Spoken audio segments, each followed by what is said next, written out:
씨 뿌리지 못하는 땅 광야에서 어떻게 나를 쫓았음을 내가 너를 위하여 기억하노라. 결혼 때의 사랑, 소년 때의 우위. 2장 3절 보면 예레미야 2장 3절 그때 이스라엘은 나 여호와의 성물 곧 나의 소산 중 처음 열매가 되었느니. 뭔가 처음 열매처럼 뭔가 그래도 그들은 당시에 불순종도 하고 또 원망도 하고 이런 여러 가지 불미스러운 일들도 꽤 있었지만 그래도 주님은 그때를 매우 귀하게 추억하셨습니다. 감히 이 시대의 교회 하나님의 백성들의 상황을 그때로 기억하기도 비유하기도 어려울 거다라고 저는 생각합니다. 그러면 사무엘 때일까? 사무엘 시대. 사무엘 선지자가 활동할 때. 그러면 사무엘 후에 사울과 다윗, 솔로몬, 다윗 시대일까? 그렇지도 못할 거라고 생각을 해봅니다. 왜냐하면 당시만 해도 온 이스라엘이 함께 미스바라는 곳에 모여서 사무엘의 영도를 따르기도 하고 또 다윗과 솔로몬 시대에도 역시 온 나라가 한 명령에 따라서 움직이기도 하고 하나님을 기쁘시게 할 때가 있었습니다. 그리고 솔로몬이 성전을 짓고 1년에 3차씩 절기를 지키기도 하고 역대상 29장 23절을 보면 솔로몬이 여호와께서 주신 보좌에 앉아 위에 앉아 붙인 다윗을 이어 왕이 되어 형통하니 온 이스라엘이 그 명령을 순종했다. 그러니까 그 시대에는 그래도 온 이스라엘이 하나가 되어서 움직이는 광경이 있었습니다. 그러나 우리가 알듯이 솔로몬 후에 르호보암 때부터 이제는 나라가 기울기 시작하고 나라가 분열이 되기 시작하고 여로보암을 중심으로 한 열 지파는 북이스라엘 그리고 유다와 베냐민 남유다 이렇게 분열이 되고 각종 산당이 생겨서 우상 숭배하는 그러한 매우 혼돈스러운 상황으로 접어들었습니다. 그래서 이제 다윗과 솔로몬 이후에 이제 분열되어서 결국 이스라엘은 아수르에게 BC 700 몇 년은 멸망하고 586년에 유다가 바벨론에게 멸망하고 이렇게 망국을 하였습니다. 망국하기 전에 이스라엘 백성들은 엄청난 타락에 휩싸였고 그 타락했을 때 타락해서 매우 염려스러울 때 활락했던 선지자들이 이사야, 예레미야, 에스겔 오늘 특송을 예레미야 예가서 중심으로 특송을 불렀는데 매우 황량하고 혼돈하고 부패한 분열된 상황 우상이 가득하고 우상 숭배가 아주 너무나 많았던 상황이었습니다. 오늘날 하나님 백성들의 상황이 구약으로 비유할 때 대입할 때 어느 때인가 여러분들이 한번 생각을 해보시기를 바랍니다. 오늘 어떤 사람들은 자신들만이 망국해서 바벨론에 포로되었다가 70년 만에 회복되어서 에스라 느헤미야 시대에 돌아와서 성전을 회복하고 성벽을 회복한 무리다. 우리는 그런 무리다. 라고 말하는데 그리스도인 개인이든지 단체든지 자신들을 자신들이 규정하는 것은 그렇게 합당한 자세나 태도는 아닙니다. 고린도 후서 10장 12절에 어떤 사람들이 자기로서 자기를 헤아리고 자기로서 자기를 비교한다. 지혜가 없는 거라고 했습니다.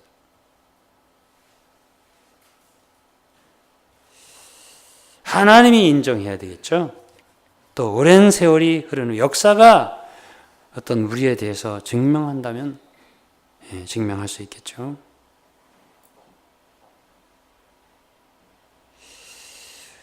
에스라 느헤미야 시대에 포로에서 회복된 상황에 오늘 우리를 비할 수 있을까?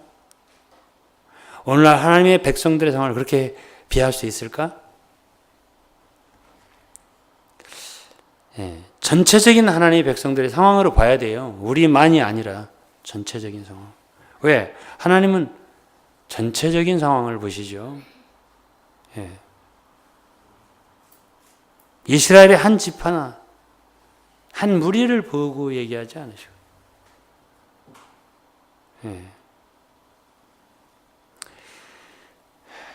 에스라 느헤미야의 그 회복의 상황은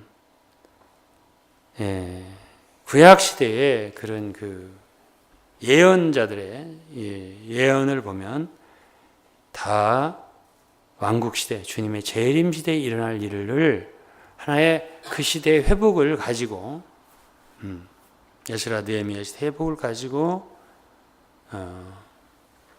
장차올 예수의 재림을 예언하는 것입니다. 결국 그것이 복음 시대에 영적으로 성취된다는 거예요.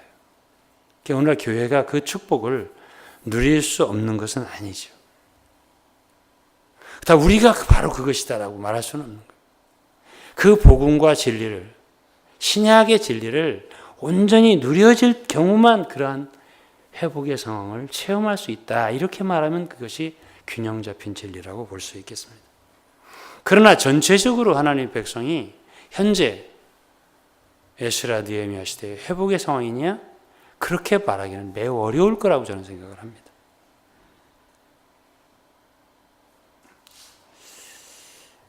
오늘날 우리가 양심적으로 그리스도인으로서 하나님의 백성들의 상황을 보면 가장 선지자들이 참담한 심정으로 예언했던 이사야, 누가 우리의 말을 들었냐? 하늘이여 땅이여 우리의 말을 들어달라. 이렇게 부르짖었던 그 시대에 비할 수 있지 않을까? 예레미야도 마찬가지예요. 에스겔도 마찬가지예요. 결국 완전히 하나님의 백성들이 멸망하는 결과를 가져왔습니다. 너무나 죄를 많이 짓고.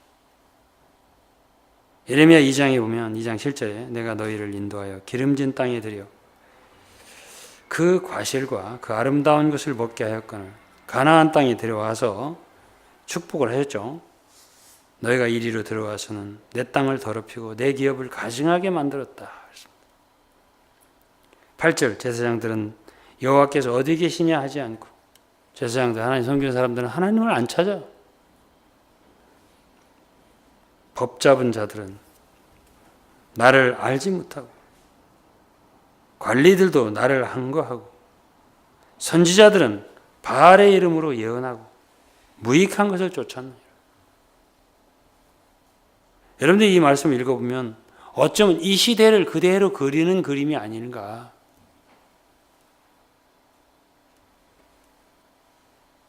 하나님이 없다고 확신하는 사람들이 하나님을 섬긴다고 하는 것 같아요. 요즘에 뉴스를 보고 이렇게 하면, 야, 어떻게 주의 종이라고 하는 사람들이 저런 일을 할 수 있나. 너무나 부끄럽고 수치스럽습니다. 예레미야 2장 9절에 그러므로 내가 여전히 너희와 다투고 너희 후손과 다투리라. 여호와의 말이니라. 이런 시대에 하나님은 그들과 함께 하는 게 아니라 다퉈요. 다툰다고 하셨습니다. 기쁨을 드리지 못하는 거예요. 하나님 백성들. 우리가 때를 알아야 된다는 말이 여기서 나오는 거예요. 너희는 기띔 섬들의 기띔 섬들에 건너가 보며 게달에도 살아보니 이 같은 일의 유무를 자세히 살펴보라. 어느 나라가 그 신을 신 아닌 것과 바꾼 일이 있냐. 그러나 나의 백성 그 영광을 무익한 것과 바꾸거든. 차라리 이방 나라에 가서 어느 나라가 하나님이 아닌 것과 하나님을 바꾼 일이 있냐. 그런데 나의 백성은 나의 영광을 무익한 것과 바꿨다. 에레미야 2장 17절에 네 하나님 여호와가 너를 길로 인도할 때 네가 나를 떠남으로 이를 자초함이 아니야. 내가 여찌부터 네 몽에를 꺾고 네 결박을 끊음이 말하기를 난 순복지 아니하리라 하고 모든 높은 산 위에 모든 푸른 나무 아래서 몸을 굽혀 행음하다. 하나님이 없고 그들의 지식과 사상이 하나님이 없고 그저 우상 숭배하고 바알을 숭배하고 바알을 숭배한다는 건 다 그저 먹고 사는 거, 자기 이생 현세의 축복 그것만 구하는 거예요. 말하자면 현세의 기복신앙, 그것을 위해서 신앙생활을 하고 몸을 굽혀 행음한다. 그것이 행음하는 거죠. 내가 너를 21절이요. 순전한 참 종자 곧 귀한 포도나무로 심었거늘 내게 대하여 이방 포도나무의 악한 가지가 되면 어찌며 그들이 나무를 향하여 너는 나의 아비라 하며 돌을 향하여 너는 나를 낳았다. 그러니까 엉뚱한 것들을 보고 나의 아버지라. 돌을 향하여 나를 낳았다. 거듭나긴 거듭났다고 하는데 하나님과 관계가 아니에요. 물질이나 다른 것들이에요. 그들이 나무를 향하여 너는 나의 아비라 하고 돌을 향하여 너는 나를 낳았다. 그 등을 내게로 향하고 그 얼굴은 내게로 향하지 아니하다. 환난을 당하면 일어나서 우리를 구원하소서 소리를 친다는 거예요. 28절 내가 만든 내 신들이 어디 있냐. 그들이 너희 환난 당할 때에 구원할 수 있으면 일어날 것이라. 유다야 너의 신들이 너희 성읍수와 같다. 수많은 우상을 입으로는 하나님을 찾고 주여 주여 하지만은 실제로는 다 그것이 자기 나름대로의 신들이라는 얘기죠.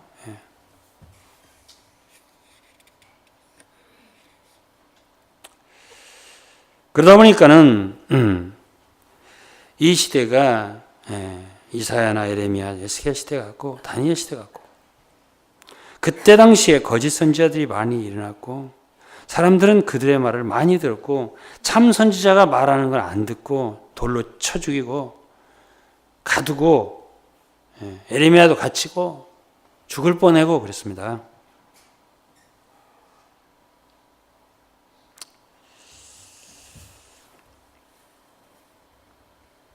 에레미야 14장 14절에 보면 여호와께서 내게 이르시되 선지자들이 내 이름으로 거짓 예언을 하도다.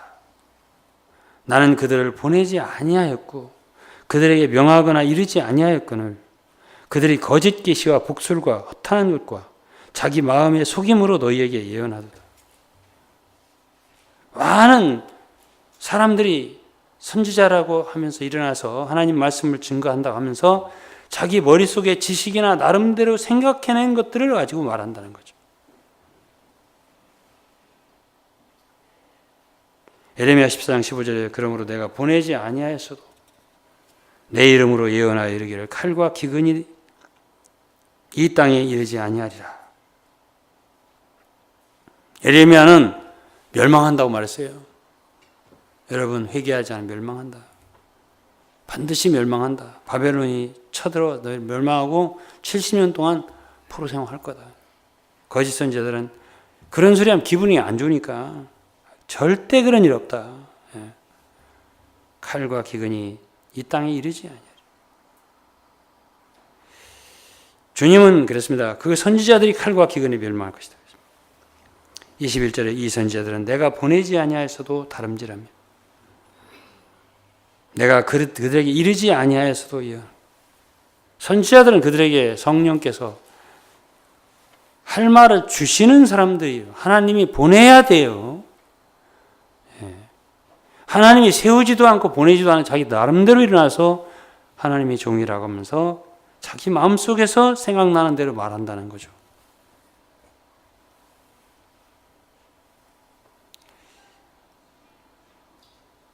에레미야 29장 9절 내가 그들을 보내지 아니하여서 그들이 내 이름으로 거짓을 예언합니다. 여호와의 말이니라. 에스겔 13장 2절에도 인자야 너는 이스라엘 예언하는 선지자들을 쳐서 예언하되 자기 마음에서 나는 대로 예언하는 자들에게 말하기를 너희는 여호와의 말씀을 들으라. 13장 3절에 주 여호와의 말씀에 본 것이 없이 자기 심령에 따라 예언하는 우매한 선지자들 화 있을지. 4절에 이스라엘 너희 선지자들은 황무지에 있는 여우 같으니라. 여우를 잡으라. 아까 이제 기도할 때 그런 기도가 있었는데 이런 여우들이 있다는 거예요. 예. 주님도 이 땅에 오실 때 거짓 선지자들을 삼가라 그랬어요. 구약의 이사야, 예레미야만 얘기한 게 아니라 에스겔만 얘기한 게 아니에요. 주님도 이 땅에 오셔서 마태복음 7장 15절에 보면 거짓 선지자들을 삼가라. 양의 옷을 입고 너에게 나오나 속에는 노략질하는 일이에요. 양의 옷을 입고 나오기 때문에 몰라본다는 거예요. 겉을 봐서는. 사도 요한도 요한일서 4장 1절에는 사랑하는 자 영을 다 믿지 말고 오직 영들이 하나님께서 구해내시고 많은 거짓 선지자가 세상에 나왔다. 베드로도 그랬습니다. 베드로서 2장 1절에 민간에 또한 거짓 선지자들이 일어나느니 이와 같이 너희 중에도 거짓 선생들이 있으리라. 저희는 멸망케 할 이단을 가만히 끌어들여 자기들을 사신 줄을 부인하고 임박한 멸망을 스스로 취하는 자들. 이런 사람들은 자기 양심이 화인마저 외식함으로 거짓말하는 자들이에요. 디모데전서 4장 2절입니다.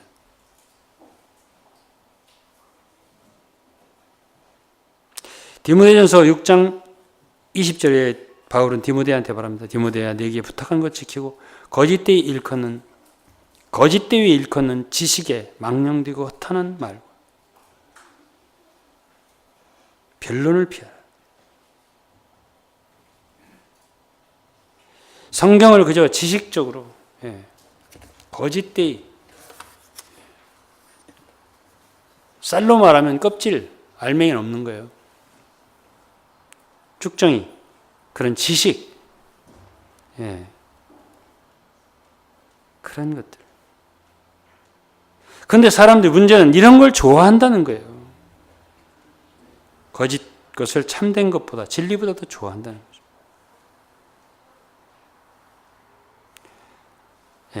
요한복음에 보면 빛이 세상에 왔는데 3장 19절에 사람들이 자기 행위가 악함으로 빛보다 어둠을 더 사랑한다. 진리보다 참된 것보다 거짓을 더 사랑한다는 얘기예요. 사람들이. 악을 행하는 자마다 빛을 미워하여 빛으로 오지 아니하냐. 술수, 거짓된 것, 무당 같은 짓, 미신 같은 일, 이런 것을 가지고 오늘날 사람들을 속이는 일이 얼마나 많은지 몰라요. 기독교 속에. 조상의 죄를 끊으려면 나한테 안수를 받아야 된다. 그러려면 돈을 얼마를 내야 된다. 그런 많은 무당 같은 짓을 하고 있고 그런 기도를 해준다고 또 돈 갖다 바치고 또 안수받고 와서 저주가 끊어졌다고 했었고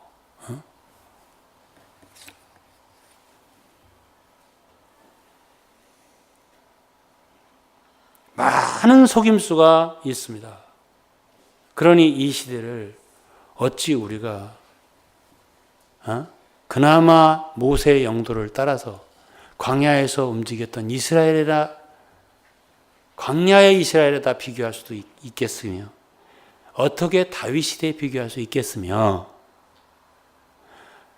회복되어서 온 에스라 느헤미 시대에 회복 성전을 지은 무리에다가 비할 수 있겠으며 그때 사람들은 옷을 찢으면서 회개했어요. 주님 앞에.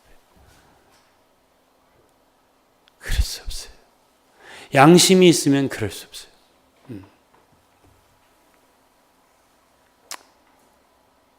당시에 이사야나 내년 5월 달에 우리가 이사야, 예레미야, 에스겔 대선지서 세미나를 할 겁니다.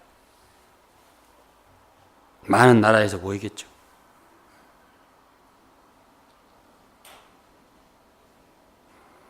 선지서들을 읽어보면 대선지서가 5권이에요. 결국은 이사야, 예레미야, 에가, 에스겔, 다니엘까지. 읽어보면은 특별히 당시의 타락은 지도자들이 타락을 했어요. 왕들이 나빴어요. 제사장들이 타락했어요. 특별히 물질적인 타락, 돈을 섬겼어요. 신약에도 사도 바울이 당시 사람들, 사도 바울도 말년 사역에 초기 사역하고 말년 사역이 내용이 좀 달라요. 바울의 사역에 서신서 읽으면 좀 이따 얘기하겠지만 사람들이 너희의 신은 배요 그랬습니다. 바울이. 뭘 섬긴다는 거예요? 하나님이 아니라는 거죠. 말로는 경건에 대해서 말하고 진리를 말하지만 실제로는 뭘 위해서 뭘 섬긴다는 거예요? 먹고 사는 거예요. 배를 섬긴다. 주님을 섬기는 일은 절대 직업이 될 수가 없는 겁니다. 먹고 사는 생존을 위한 직업이 될 수 있는 게 아니에요. 하나님이 구약에 어떤 선지자들, 넌 이거 해서 먹고 살아라고 부른 선지자 누가 있어요? 네?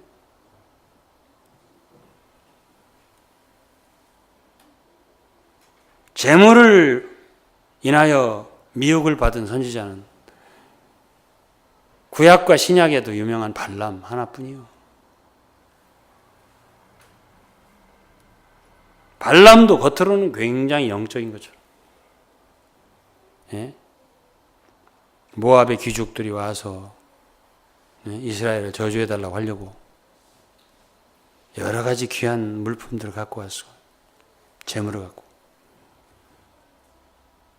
보화들을 가지고. 나는 하나님께 묻기 전에는 움직이지 않는다.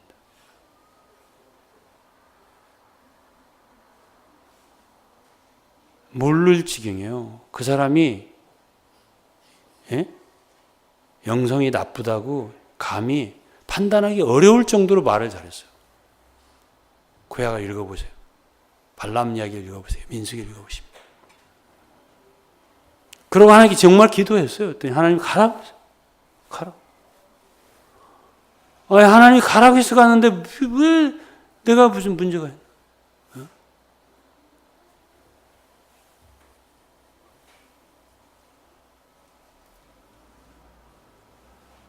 하나님은 가라고 하세요. 네가 이미 원해잖아. 네가 원해서 기도하잖아. 응? 예? 돈 보고 마음이 이미 움직였잖아. 예? 하나님은 사람의 자유의지를 중요하게 여기셔. 그 사람들이 갖고 온 것에 마음이 끌리지 않아. 기도할 필요도 없는 거야. 안 가. 끝이에요. 원하니까 기도하잖아요. 원하니까. 예. 가고 싶으니까. 가라.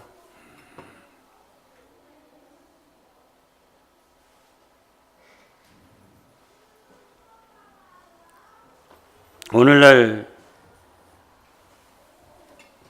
하나님 백성들의 부패, 누가 뭐래도 재물에 의한 부패라고 말하지 않을 수 없는 거예요. 예. 교회에 세상이 들어온 거죠. 부가 들어온 거죠. 돈이 타락하게 만든 거죠. 아니라고 누가 말할 수 있겠습니까? 큰 돈만 타락이 아니에요. 작은 돈도 타락이에요. 생존의 의식, 그것이 얼마나 무서운 줄 아십니까? 엊그제 뉴스를 들으니까 어떤 나이 드신 분이 봉투에다 10만 원을 넣어놓고 자기 시체를 거둘 사람 국밥이라도 드시라고 하고 자살을 했어요. 왜? 방을 비우라고 이제. 더 이상 방세를 낼 수 없어요. 에? 목숨을 끊었어요. 예. 먹고 사는 일은 그렇게 간단한 문제. 생존 경쟁, 생존 의식, 사람의 깊은 내면에 감춰져 있기 때문에 내가 지금 돈을 위해서 주의 일을 한다. 누가 그렇게 시인합니까? 누가? 창피해서도 그렇게 난 그러지 않는다고 하지. 그렇지만 정말 그렇게 나는 내 생존을 위해서 일한다. 그렇게 시인할 사람이 과연 몇 명이나 되겠습니까? 에?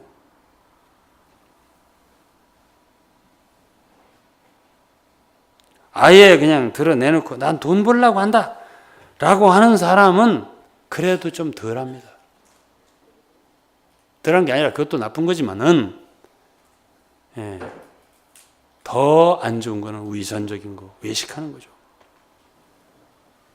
난 그렇지 않다라고 강하게 선언하면서 실제는 그런 거. 오늘날 우리가 이 나라를 시끄럽게 했던 사람들도 수많은 돈을 축제하면서도 자기들은 돈을 절대 사랑하지 않는다고 그랬으니까요.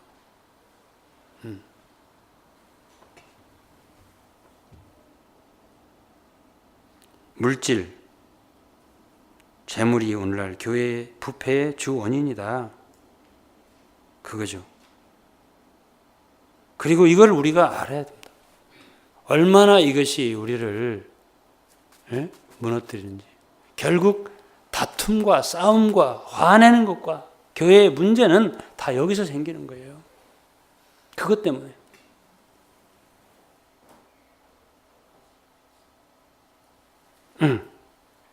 계시록 2장 14절에 그러나 네게 두어 가지 책망할 것이 있나니 거기에 네게 발람의 교훈을 지키는 자들이 있다. 발람이 발락을 가르쳐 이스라엘 앞에 올무를 놓아 우상의 제물을 먹게 하였고 또 행음하게 하였고 이런 악한 이스라엘의 올무를 놓는 일, 행음하게 하는 일 왜 했어요? 발람이 왜 이런 일을 했어요? 제물을 위해서 이렇게 한 거예요.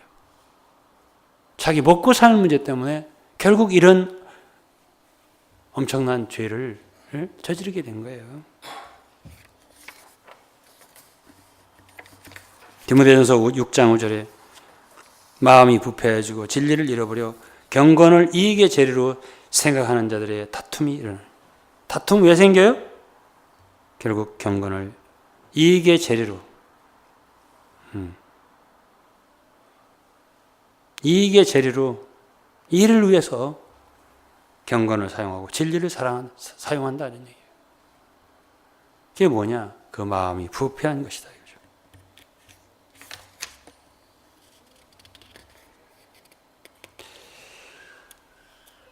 신약 시대로 우리가 이제 보면, 구약 시대로 보면 이제 이스라엘의 가장 혼란한 시대였던 거예요. 그때 당시가 이사야, 예레미야, 에스겔 뭐 이런 시대, 다니엘 그 시대가.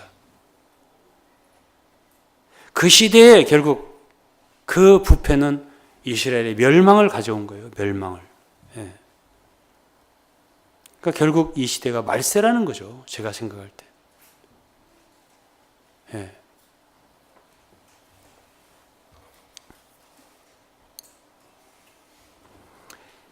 사도 바울도 초기의 서신과 마지막 그 바울 시대의 막판으로 갈 때 교회의 상태가 이미 기울기 시작했어요. 이미 타락하기 시작해서 우리가 사도 바울이 쓴 디모데 후서를 읽어보면 바울의 말하는 톤이 좀 바뀌는 걸 알 수 있어요. 디모데후서 2장을 읽어보겠습니다. 2장 15절에 내가 진리의 말씀을 옳게 분변하며 부끄러울 것이 없는 일꾼으로 인정된 자로 자신 하나님께 드리기를 힘쓰라. 이럴 때일수록 주의 종들은요, 자신을 드려야 돼요, 하나님께. 망령되고 헛된 말을 버리라. 저희는 경건치 않으면 점점 나아가요. 그러니까 왜?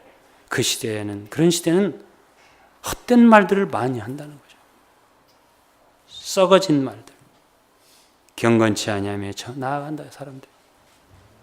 너는 진리의 말씀을 옳게 분별해. 성경에 있는 말을 그대로 해라, 이거죠. 네. 2장 17절에 저희 말은 독한 창질에 썩어진 것 같은데 그 중에 후메네와 빌레도가 있느냐. 진리에 대한 저희가 그랬되었다. 부활이 이미 지나갔다. 부활 신앙이 없는 거죠. 내세가 없는 거예요. 그들은 현세만 있는 거죠. 그죠? 디모데 2장 19절에 그러나 하나님의 견고한 터는 섰으니 인침이 있어 이르렀을 때 주께 자기 백성을 아신다. 주의 이름은 부른 자마다 불의에서 떠날지어다. 떠나라고 하잖아요. 예? 불의가 많다 이거지. 큰 집에는 금과 은의 그릇이 있을 뿐 나무와 질그릇도 있어 귀히 쓴 것도 있고 천이 쓴 것도 있고. 이미 큰 집이 된 거예요. 교회가 큰 집이. 디모데후서 시점에는 디모데후서가 마지막에 쓴 서신이 바울이.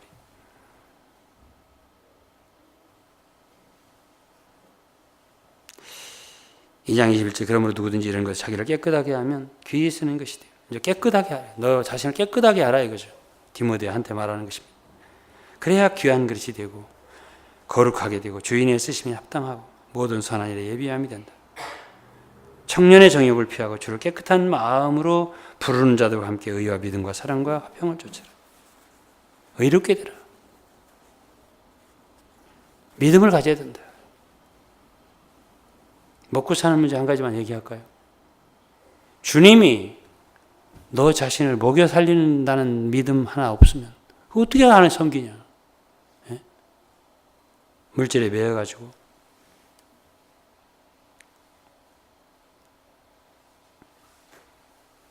사랑과 화평을 좇으라. 어리석고 무식한 변론을 버리라. 이에서 다툼이 나는 줄 압니다.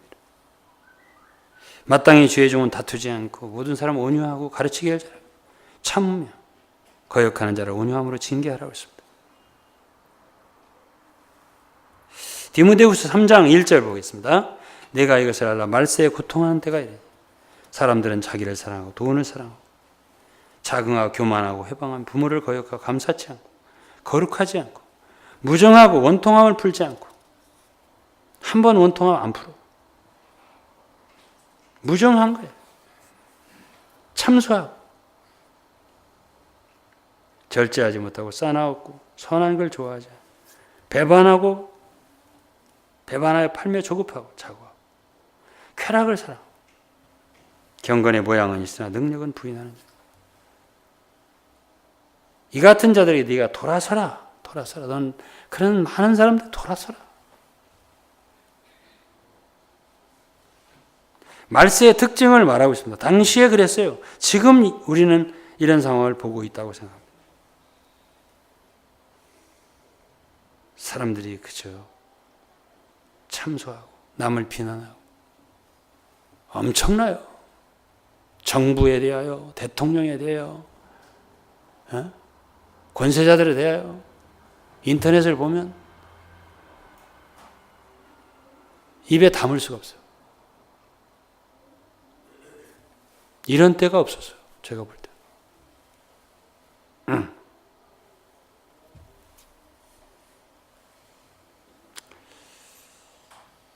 한 번 억울하다, 속상하다, 그러면 안 풀어요.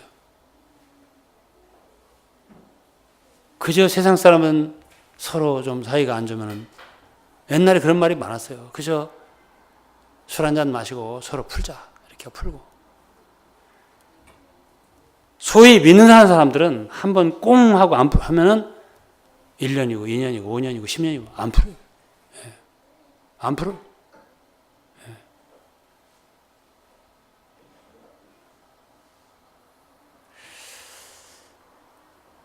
무정하며 원통함을 풀지 않냐. 참소하며 배반하여 팔며 그냥 돌아서면 그날로 원수예요. 예.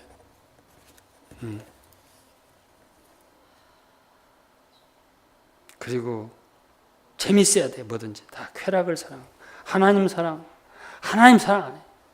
재밌는 거 사랑해.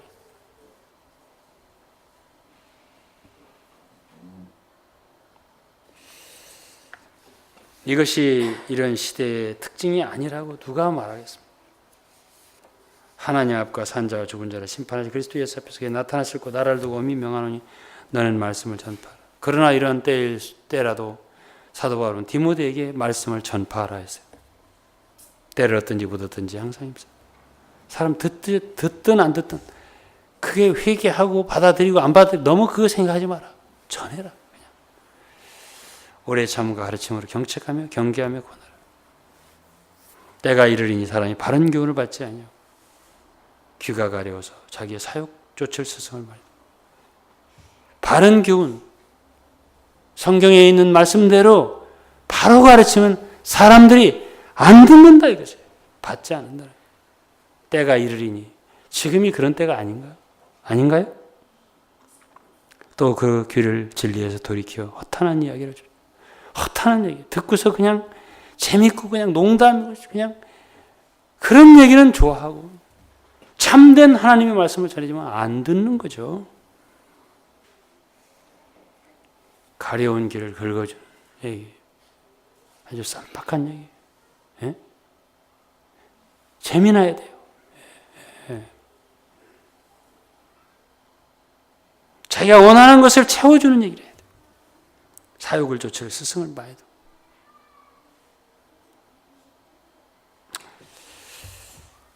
그러나 너는 모든 일에 근신하여 고난을 받으며 전도인의 일을 하며 내 직무를 다하라. 이런 길을 가는 사람들은 많지 않아요. 그러나 너 디모데 하나 놓고 얘기하는 거예요, 바울이.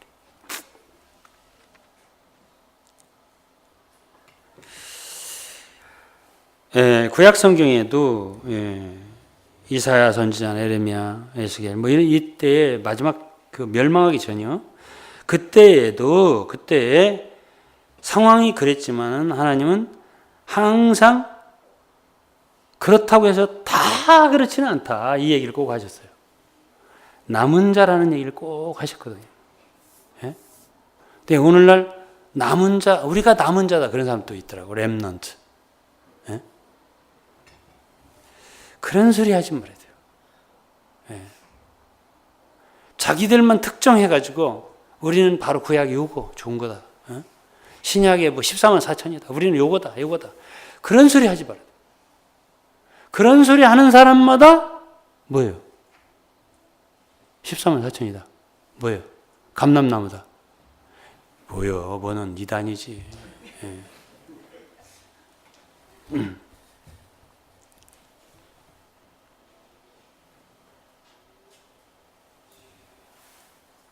에레미야 24장을 좀 읽어보겠습니다.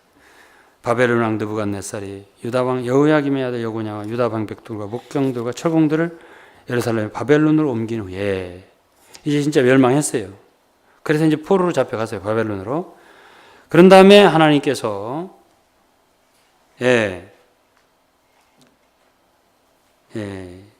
예레미야 선지자에게 이상을 보여줬는데 여호와의 전 앞에 놓인 무화과 두 광주리를 보여주셨습니다.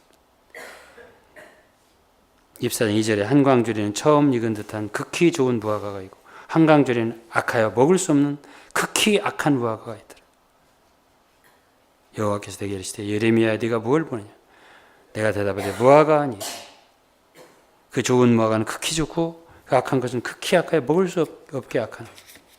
여호와의 말씀이 또 내게 임하니라 가라사대 이스라엘 하나님 여호와가 이와 같이 말하고 내가 이곳에서 옮겨 갈대인의 땅에 이르게 한 유다 포로를 이 좋은 무화과 같이 좋게 할 것이다.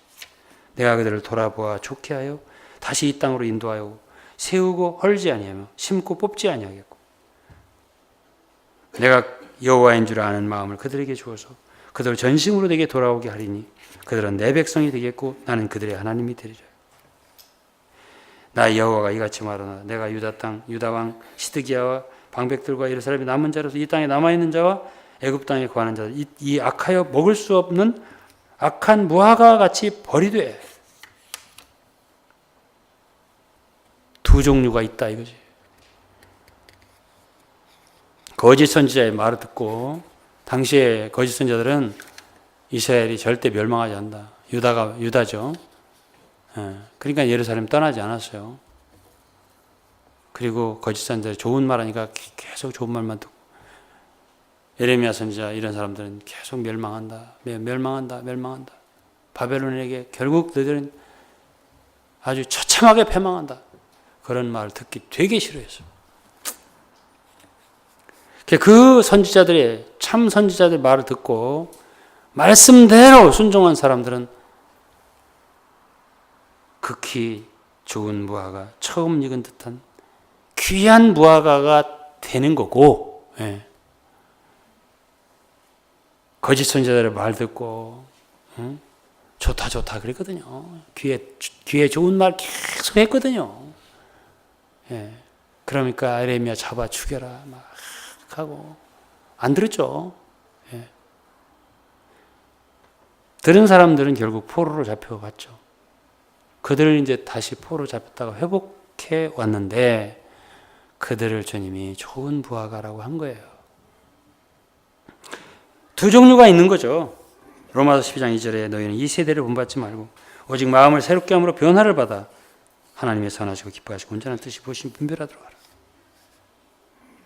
그렇게 하나님의 말씀을 듣고 그 세대를 본받지 말아요. 이 세대를 따라가지 말아야 돼요. 이 세대를 우리가 분별할 수 있어야 되는 이유가 뭐예요? 그 세대를 본받으면 안 되니까. 그러니까 그 세대가 어떤가를 알아야죠. 그 반대로 가야 되니까요. 홍수가 나서 막 떠내려간다 하자고요. 집도 떠내려가고 석가래도 떠내려가고 대두포도 떠내려가고 돼지도 떠내려가고 막 떠내려간다 이거요. 다. 근데 거기에 생명 있는 물고기들은 반대로 가잖아요. 거슬러 올라가잖아요. 팍 뛰어 올라가. 그렇게 하는 물고기들은 생명이 있는 거죠.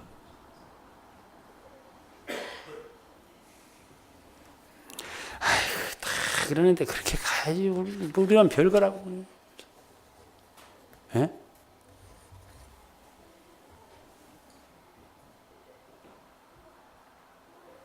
주님 당시에도 두 종류가 있었습니다. 그러니까 마태복음 16장에 보면 주님이 바리새인과 사두개인의 누룩을 주의하라 그랬습니다. 제자들은 그 말이 무슨 말인지 몰랐어요. 떡을 안 가져왔나 하고 주님이 떡 갖고 얘기해요.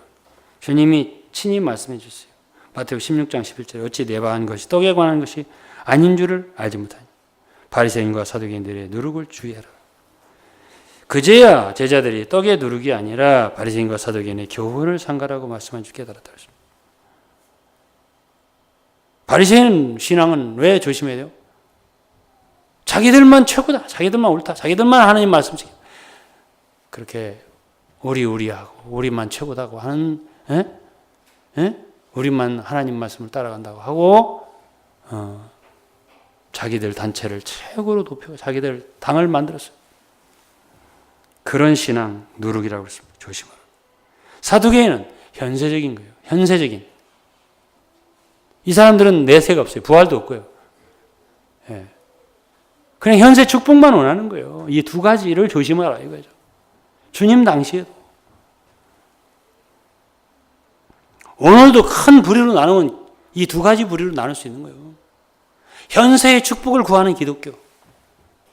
아니면 우리는 저들과 달라. 우리는 완전히 성별된 무리야. 우리는 따로야. 우리는 성경대로 말씀을 지키는 무리야. 하고,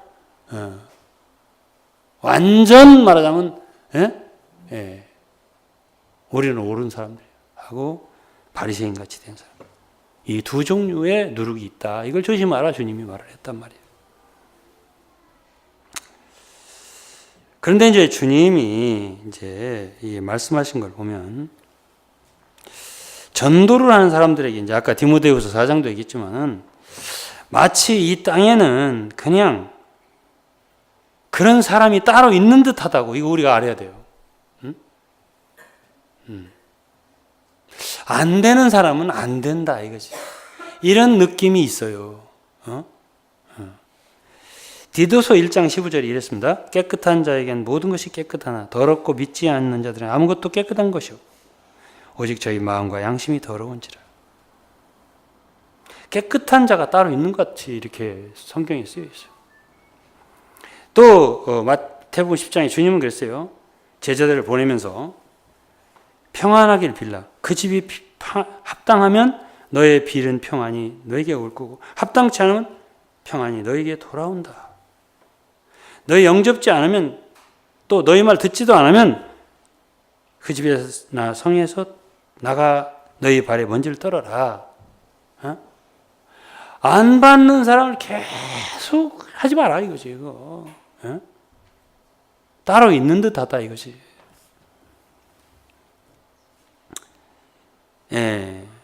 마지막으로 이제 신약 성경에서 마지막 시대에 부패하고 교회가 타락하고 그럴 때에 읽어야 할 서신이 디모데후서도 있고 유다서도 있고 계시록도 이거 읽고 마치겠습니다. 유다서를 보면 유다서 다음에 이제 계시록이잖아요. 사랑하는 자들아 내가 우리의 일반으로 든 구원을 들어 너희에게 편지하는 뜻이 간절하던 터에 성도에게 단번에 주신 믿음의 도를 위하여 힘써 싸우라는 편지로 너희를 권하여 할 필요를 느꼈노니 이는 가만히 들어온 사람 몇이 있습니다. 이런 사람들은 은혜를 세교거리로 바꾸는 자들이고 주 예수 그리스도를 부인하는 자들이라 했습니다.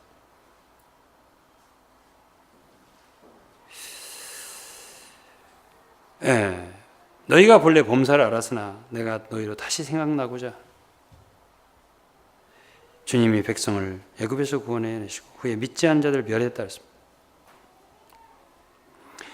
하나님이 사람들을 구원했다 해서 다 데리고 가나안에 들어가지 않았다는 얘기죠.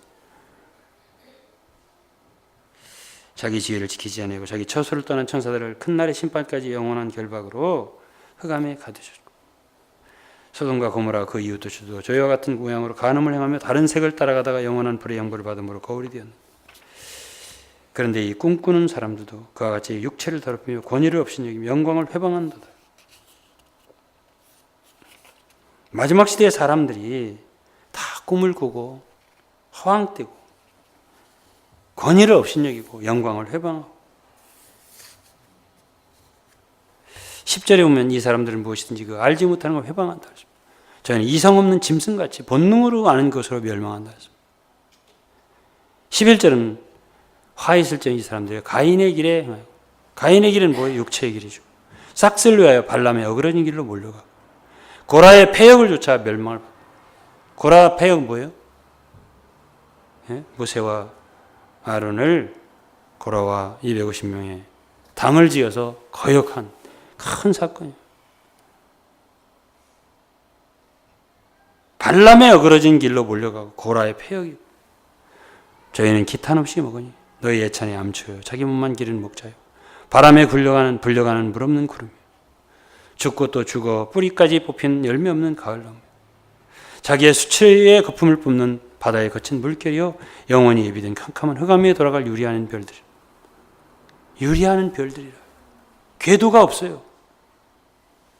자기 마음대로 다니는 마음대로 다니는 별들 수치의 거품을 뿜는 거친 물결 같은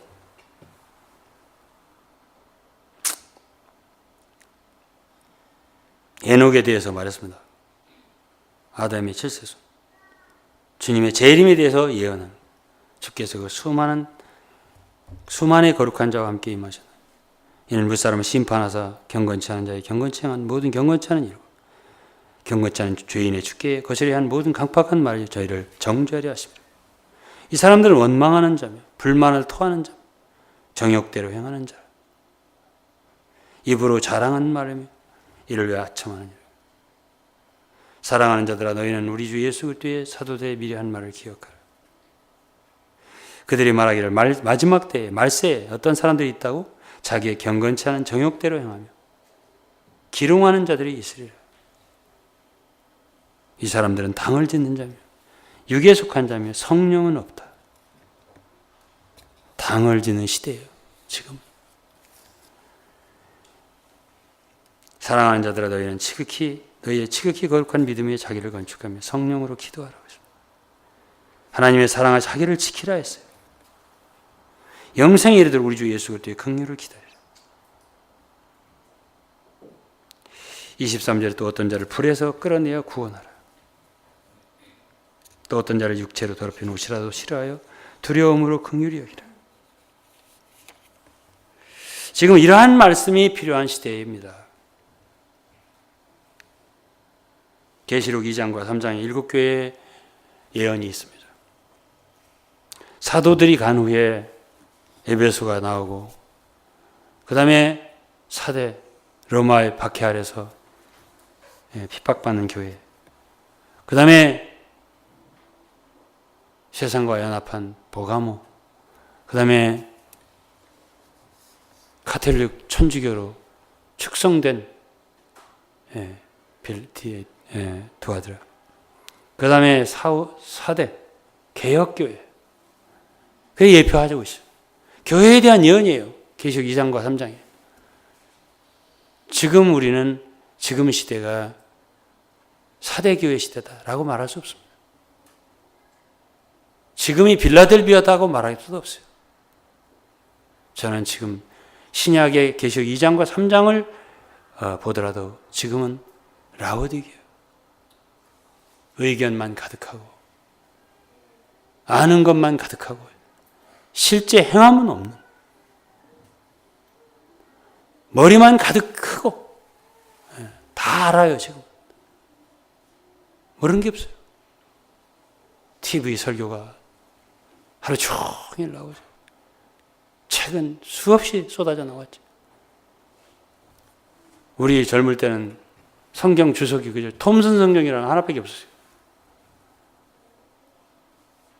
주석은 읽을 꿈도 못 꿨습니다. 지금은 다 알아요. 다.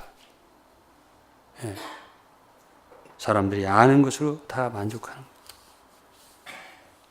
빌라델비아라고요? 빌라델비아. 주님이 유일하게 칭찬한 교회예요. 작은 능력으로 내 말을 지켜. 우리가 빌라델비아다 이런 소리 또 하면 안 돼요.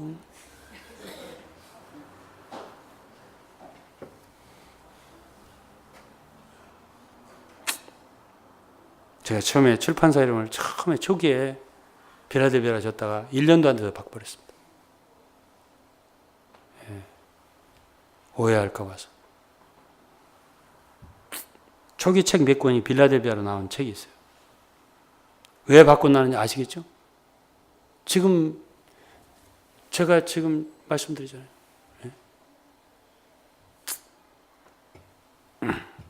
그렇다고 라오디게아 출판사라고 할 수도 없고.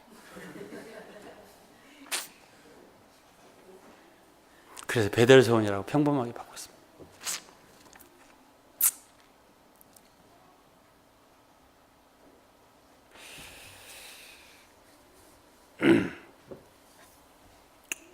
계시록 3장 15절에 보면 내가 네 행위를 아노니 내가 차지도 않고 덥지도 아니 내가 차든지 덥든지 하기로 하노니 내가 이같이 미지근하여 덥지도 않고 차지도 아니하니 내 입에서 너를 토하여 내치리라. 미지근한 것이 이 시대 아닌가요? 뜨거운가요?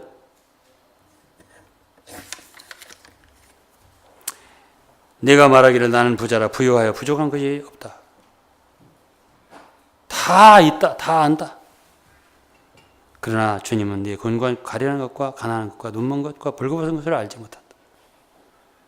내가 너를 권하노니 내게서 불로 연다는 금을 사서 부유하게 하고 흰옷을 사서 입어 벌거벗은 수치를 보이지 않게 하고 안약을 사서 눈에 발라보게 하고 다 살아. 계속 살아. 살려면 대가를 지불해야죠. 사람들이 오늘날은 말씀을 순종하기 위해서, 말씀을 지키기 위해서 어려운 걸 싫어한다 이거죠. 대가를 지불하는 거를. 헌금 좀 하게 생겼으면 딴 교회로 가버려요. 지금 조금만 대가를 지불해야 되겠다 싶으면 편한 데가 어디냐. 얼른 가버려요.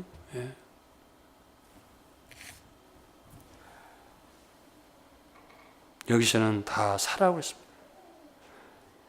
불로 연다는 금, 그거 그냥 생기는 거 아니야. 사야 돼. 사야 부유하게 돼. 흰옷, 거룩한 옷, 그거 그냥 입어지지 않아. 사서 입어야 돼. 그 계시가 없어? 안약을 사는 거? 아니야? 그냥 발라지지 않아. 사서 발라야 돼. 다 대가가 필요해. 그러나 사람들은 대가를 싫어하죠. 대가를 싫어해. 그냥 얻어지는 거. 인터넷 보면 다 들려, 설교. 머리로 다 할 수 있어. 뭐하러 그렇게 대가를 지불해? 예배당도 갈 필요 없어. 뭐하러 그래 다녀? 집에서 텔레비 봐 그냥.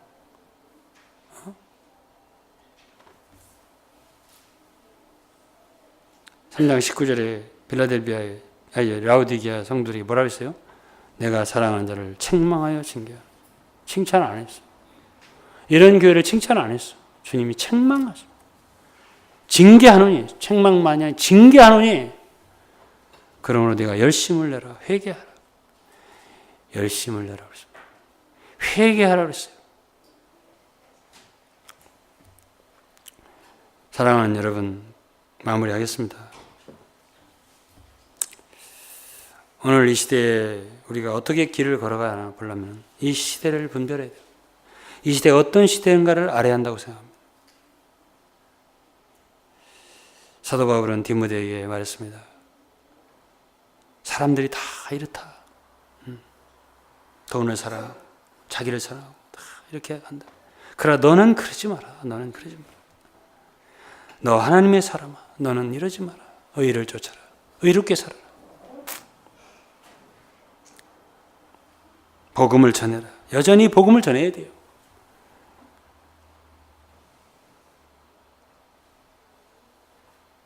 전체적인 교회가 어떻게 부흥돼야 된다. 뭐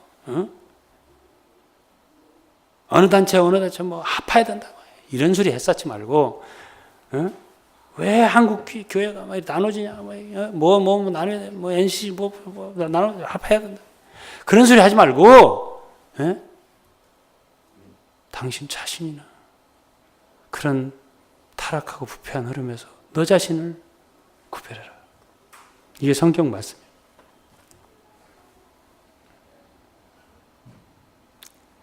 그리고 그런 사람들이 있느니라. 디모데후서 2장 말씀에 보면 그런 사람들이 있는 거예요. 우리가 그런 사람들을 만들어낼 수는 없는 것 같아요. 근데 그런 사람들이 있는 것 같아요. 바알에게 무릎 꿇지 않은 7,000명 같은 사람이 있는 것 같아요.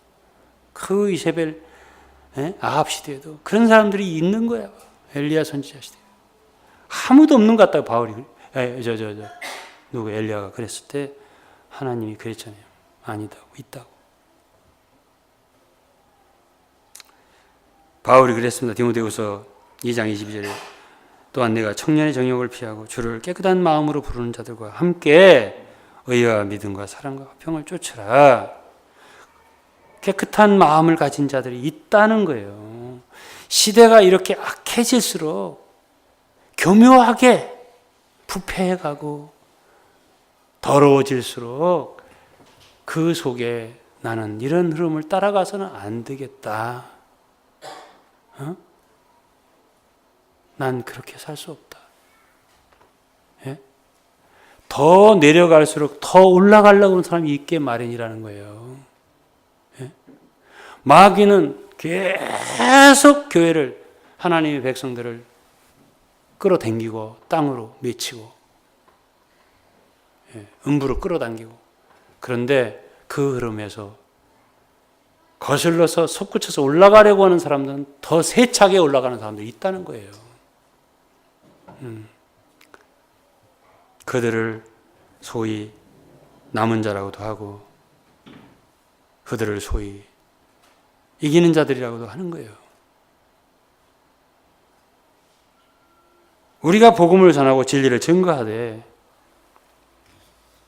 결국 그런 사람들을 찾아내는 것에 불과하지 않나 이렇게 생각합니다. 그런 사람들에게 우리가 복음을 여전히 전할 필요가 있다고 생각을 합니다. 그렇게 소수의 진리를 사모하는 자들과 함께 교회 생활, 몸의 생활을 실행하고, 몸의 생활도 진리니까요. 서로 사랑해야 하고, 함께 해야 되고요. 예? 복음을 증거해야 되고요.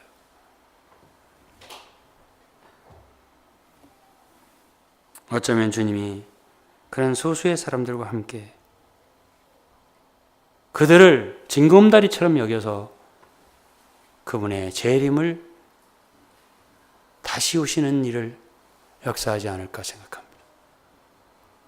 주님이 처음 오실 때도 그런 사람들이 소수 있었어요. 엘리사벳이라든가 사가랴라든가 마리아라든가 요셉이라든가 안나라든가 시몬이라든가 이런 소수의 사람들이 주님이 베들레헴에 출생하는 때에 그 광경을 위해서 예비된 그릇들이 있었던 거예요.